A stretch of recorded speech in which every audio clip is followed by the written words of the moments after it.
What if Ash Ketchum had new teams with one key rule? He can't use any Pokemon he's used before. Other than Pikachu, of course. So Charizard, Sceptile and Greninja won't be options for this list. So, without further ado, let's begin. For Kanto, Ash is going to be a rookie trainer, and his Pokemon should reflect that. So, despite Pikachu being on every team, in Kanto specifically, Pikachu will be incredibly lazy. At the start of the series, Pikachu would be incredibly strong, so to Pikachu, there wouldn't truly be a reason to try. For Ash's next pick, I'd give him Fearow. Yes, you heard that right, Fearow. Fearow would be like Ash's Crocodile, in the way that it has a rivalry with Pikachu since Ash's first day. I can see him appearing from time to time to battle Pikachu, but always losing. This would be until one time where Team Rocket would try to steal it, but Ash would save him, adding it to his team. Next up, we need a Grass type. Looking at the Grass type options, none of them really fit, other than Bulbasaur. But we can't use any Pokemon Ash has caught before. So like the original ATR video, Ash would get a Tangela. Then I'd give him a Rapidash. I can see Rapidash being an incredibly hasty Pokemon that always rushes into battle. But this would backfire from time to time, especially in the league, where, in the match Ash loses, his Rapidash would rush into a Water-type Pokemon, maybe like a Cloyster or something, but lose because of the type advantage. And this gives Ash a crucial Fire-type for his team. Togepi could also go on this team. It wouldn't battle much, but every so often it would use Metronome and get the group out of trouble.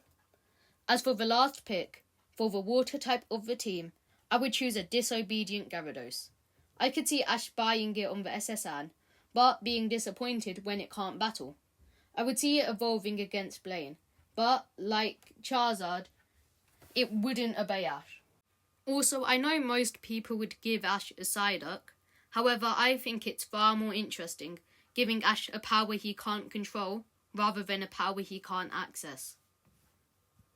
Next up, in the Orange Islands, I could see Ash catching a Cypher, specifically because I don't see Togepi battling Drake, so we need a Pokemon that would do that, so I think a battle-crazy Cypher would be perfect for the job. Just imagine it battling a Gengar or something. Also in the Orange Islands, Ash would finally get Gyarados to listen to him, where Gyarados would transport the group from island to island. In Johto, for the first pick, most people would choose Quagsire. I mean, I use Wooper as my profile picture, so obviously the Pokemon I'd choose would be Azumarill. I've never understood why people gave Ash Quagsire. It doesn't really fit, it seems a bit too bulky and slow, but Azumarill would be the opposite. I could see Azumarill having a rivalry with Pikachu, with the two competing for Ash's attention, and with this being the only Pikachu clone, aside from Mimikyu, not to be the electric type, it makes it the perfect option for this job. For the next pick, we have Espeon. Yes, it's basic, but it fits. This might be controversial, but for Ash's next pick, I think Blossom. I know I had a whole thing of not liking any of the Kanto grass types, but I think in Johto, when Ash is a bit more mature, I think giving him a more feminine Pokemon could be cool. Another basic pick is Hitmontop. Ash could get the Pokemon as an egg, which could be cool, and seeing it battle would be fun, specifically with its spinning style. Now, for Ash's last pick, there are many options.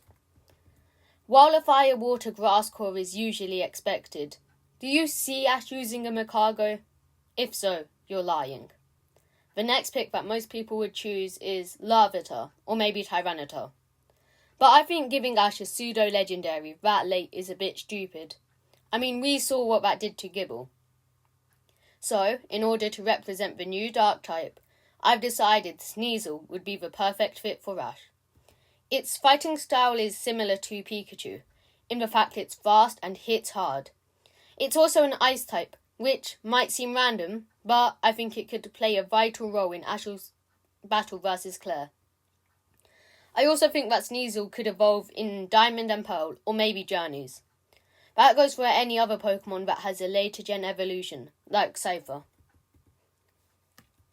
Hoenn is here, And for Ash's next Pokemon, I could see him going for Breloom.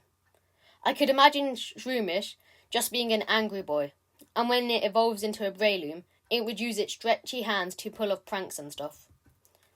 Now, despite Hoenn having too much water, it's quite hard to pick a water type for Ash.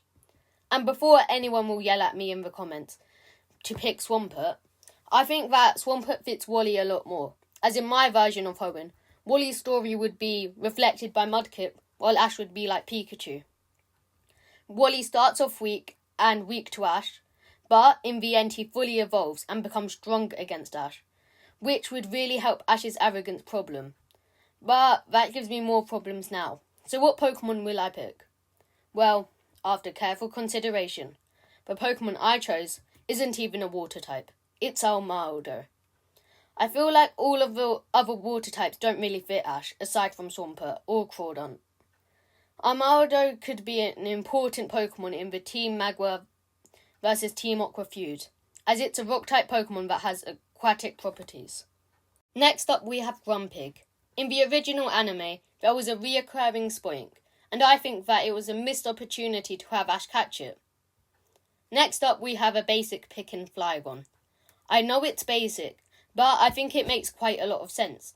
Giving Ash a Flygon could be a cool first dragon type, and there is definitely synergy seen in the Jirachi movie. And last up for Hoenn, we have Absol. So Absol was literally in the opening of the series, and yet there isn't a relevant Absol. That's where this Absol comes in. I could see it being a reoccurring Pokemon anytime Team Magma or Team Aqua appear. I could see it being caught during the final Team Magma and Aqua battle, where after Ash stops the legends of Groudon and Kyogre, Absol could join him. So I'm going to go a bit more than what the title suggests by doing all regions. Next up we have Sinnoh. And let me say that the order I describe the team wouldn't be the order they get caught, because the last three need a big explanation. But they would be caught first. So, for the first pick, it's Drifloon. I could see him being caught at the Valley Windworks after Ash battles Team Galactic. It would be a lost Pokemon that Team Galactic would attack, but Ash would help protect. For the next Pokemon, I'd choose Mamoswine. I could see Mamoswine being incredibly lazy. So while it would respect Ash, sometimes it just wouldn't battle. But I could see him first properly listening and trying his hardest is against the gym leader of Snowpoint City, which for some reason I can't remember the name of. When he and Abomasnow have a battle of ice giants, I also think Mamoswine as a Swinub could originally be Dawn's, but Ash could trade his Togepi from Kanto for it.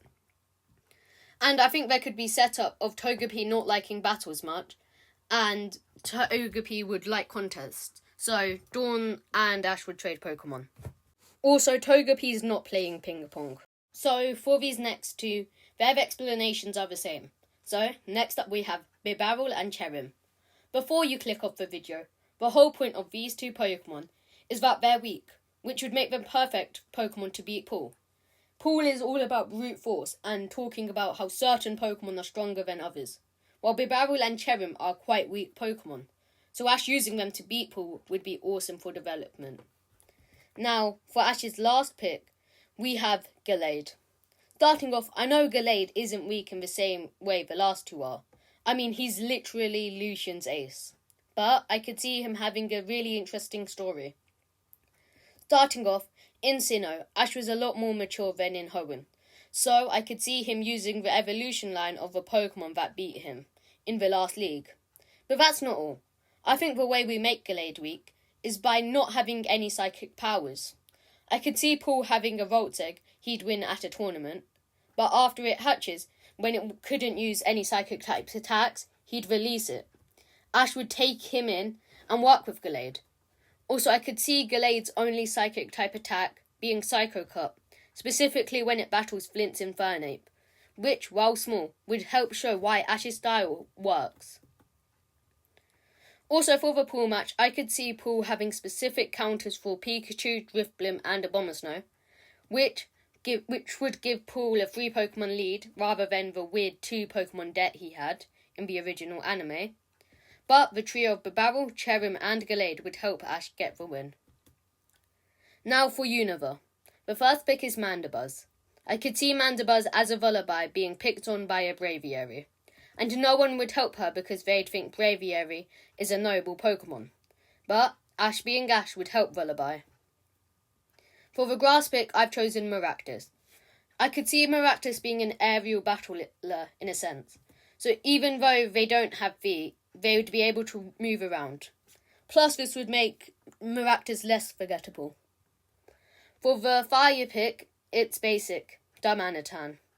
Darmanitan would be caught outside the Relic Castle, while Team Plasma is attacking it. It would one-shot Ash's Pikachu, maybe with a Flare Billet, but seeing Ash's bond with Pikachu, Darmanitan would join Ash to stop Team Plasma. I could see Darmanitan having an arc, where it's scared to battle, because it doesn't want to hurt its opponents, so it would stay in its Zen mode. For the water-type pick, I've chosen Caracosta. I think Ash having Caracosta would be cool for a water-type rep, as no other Pokemon but Oshawott really work well. So Caracosta it is. And also Ash does have a thing for having water-type Pokemon, so that also works. For the final Unova pick, I see Ash having an Excadrill. I think Excadrill really fits Ash's style, and the reason why most people don't give him one is because Iris had one. I'm sorry, but Iris should have had a Dradagon as her first disobedient Pokemon. Now for Carlos. The first pick, I think, Trevenant could be pretty cool. I could imagine Ash catching Phantup pretty early in his journey. Then, probably a bit before Valerie's battle, Ash and Sawyer or Serena could accidentally swap Pokemon because of a Team Rocket encounter. Then they trade Pokemon back, which would evolve Ash's Phantup into a Trevenant. For the second pick, I've chosen Barbaracle. I think it could be a cool Pokemon that fits Ash. Also, in this version, there wouldn't be an Ash Greninja substitute, because Pokemon like Noivern really suffered because of it. For the third pick, Pyro is chosen. I could see Pyro being an incredibly prideful Pokemon, and if there was an episode where the Pokemon would be separated from their trainers, Pyro would be the leader. To represent the fairy type, I think Slurpuff works well. I could see it just being a goofy guy who does whatever she wants. Finally, for Carlos, I think Tyrantrum could be awesome. Ash in XY is cool, and dinosaurs are cool, so they make a perfect fit. Now for Alola. The first pick is Golisopod. I know Guzma had one, and that would be a significant part of Golisopod's story. Just imagine it being a Pokemon Ash gives confidence to, which would contrast Guzma's strong-looking facade, while it's actually a wimp. The second pick is Salazzle. I think that should be pretty cool. Third pick, we have Lurantis. Lurantis is a pretty cool grass-type Pokemon. I could see it being one of the SOS Pokemon of the Totem Lurantis that likes Ash's style, so joins him during the trial. Fourth, we have Alolan Sandslash. So, Alolan forms were a big part of Alola. So I think giving Ash an Alolan Pokemon is fitting. For Ash's last pick, I would choose Sandygast. I think Sandygast could be a reoccurring Pokemon that bonds with Ash, until eventually it gets caught. Now for journeys, I think Ash should use all of his past Pokemon, so his only catch for this series would be Tyranitar. Starting off, having Ash's last catch being a pseudo-legendary Pokemon would be cool, and having Ash's only pseudo-legendary catch being one he bonded with since it was an egg, would show the absolute power of having a pseudo-legendary on your team. But one of the biggest reasons Ash catches Pokemon is for development, so without it, journeys might be boring. So that's why for journeys, Ash's major arc would be figuring out what it means to be a Pokemon master, and what to do after he wins the World Championships. So I think it would be cool if Chloe would be a dual main character alongside Ash, as in my opinion, Go doesn't make sense, so I just got rid of him. So Chloe would be a beginner trainer, which Ash helps guide, and that's where the Pokemon development would be for the series. So what do you think of these teams for Ash? And more importantly, what would your teams be using the same ATR rules?